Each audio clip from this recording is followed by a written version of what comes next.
We're getting set for the start of the men's high jump, which means it's time once again to join our NBC expert on the field events, a man who, in the course of setting numerous high jump world records throughout the 70s, also had a somewhat curious style all his own, distinctive to say the least. Yes, my friends, it's Dwight Stones, and here he is in the flesh, 1991 style. Dwight? Well, trend-setting, that was one of my claims to fame.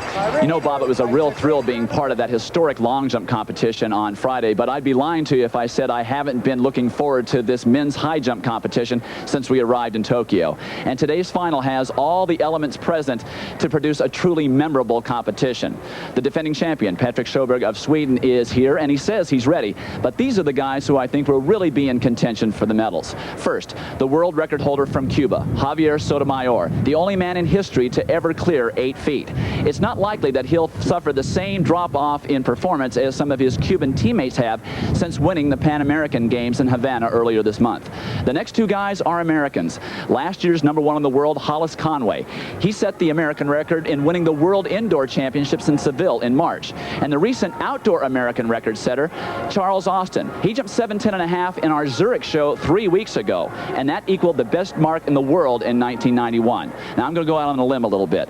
Even though it's hotter and windier than the athletes would ideally like, I think there's an outside chance that the world record could fall in this event today, and I wouldn't be surprised if it were an American. It'd be the first American to hold the world record since the mid-70s. Let's go down to the competition right now and check in and see if I have any idea what I'm talking about. The bar is at 7 feet 7 inches here at the men's high jump final. 14 total finalists. Still 11 left in the competition at this point. This is Charles Austin. As I said earlier, just set the American record at 7:10.5 a few weeks ago. Austin, sort of a newcomer on the scene. 1990 NCAA champion. Oh, a good speed, a little scrape there. As he planted, he'll probably try to make an adjustment, but an excellent clearance at 7 feet 7 inches. He's got good speed, and this run-up is very, very fast as you see him go way over the bar. That's going to take an adjustment because of the fact that the apron and the track are so fast here. That will play havoc with the jumper's run-ups. Very good concentration, looking at one spot on the crossbar. Checking to see that his lower body will clear, and he's landing way down the pit, almost out of the pit, and that shows him that he's going to need to make some adjustments to his run-up, but an excellent clearance there for Austin. Now, this is the world record holder, Javier Sotomayor, and that's part of his ritual, always has been. I was jumping against this young man when he was 17 years old, and he was slapping himself around then. As we see Hollis Conway, the ever-present jump rope, set the American indoor record when he won the World Indoor Championships in Spain.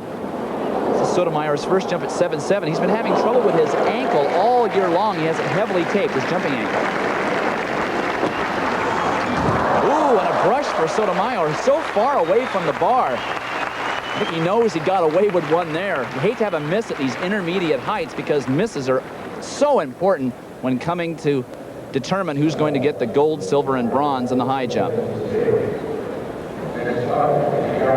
He has long strides. He gathers well with his arms there, but he's so far away. He's actually got great height in front of the bar, but it looks like he brushes it on the way down. Yes, he does. And the bar comes right off the standards. Hard to see what he's concentrating on right there. I think he realized he's too far away. Luckily, he has great mid-range flexibility. His stomach muscles and back muscles bend so well, and he saved that one, and he knows he's lucky.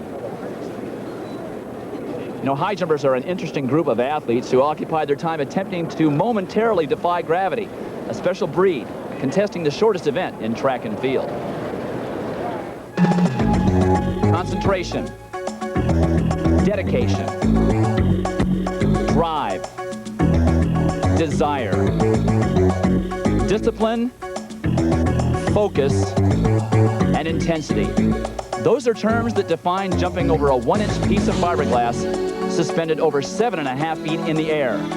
It's also known as high jumping. It can be a thing of beauty, a source of amazement, amusement, thought-provoking, and a little bit perplexing. It's one of the tightest fraternities in all of sports, but at times, you can feel like the loneliest person on earth. 4 years ago in Rome, then world record holder Patrik Sjöberg of Sweden won a tight battle over 2 Soviets in order to ascend to the throne of world champion. It was a victory that he punctuated with a flourish. He possesses most of the prerequisites for greatness in the event: speed, good vertical jumping ability, long levers, and outstanding low back flexibility that allows him to save bad technical jumps in mid-flight. 88 Olympic silver medalist Hollis Conway of the U.S. is a total contrast in style from Sjöberg.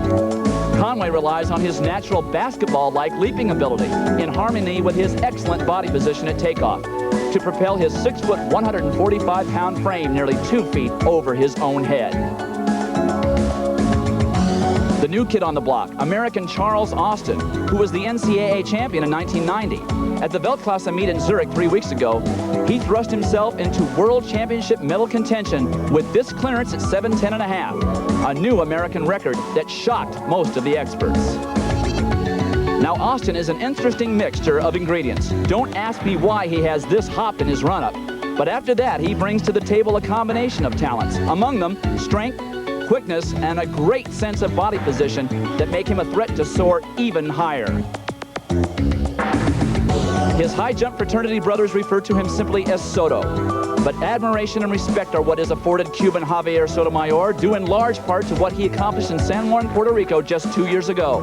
This was a jump into history, his 2nd world record, but more importantly, the first ever 8-foot clearance. Sotomayor has it all: speed, exceptional strength, superior jumping ability, and he manages to put all these skills together in positions on the ground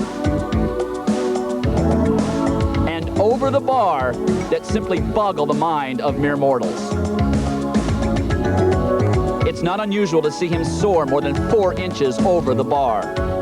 So the battle is joined amongst the members of this mutual admiration society. How unfortunate it is that there can be only one king when there are so many who are worthy.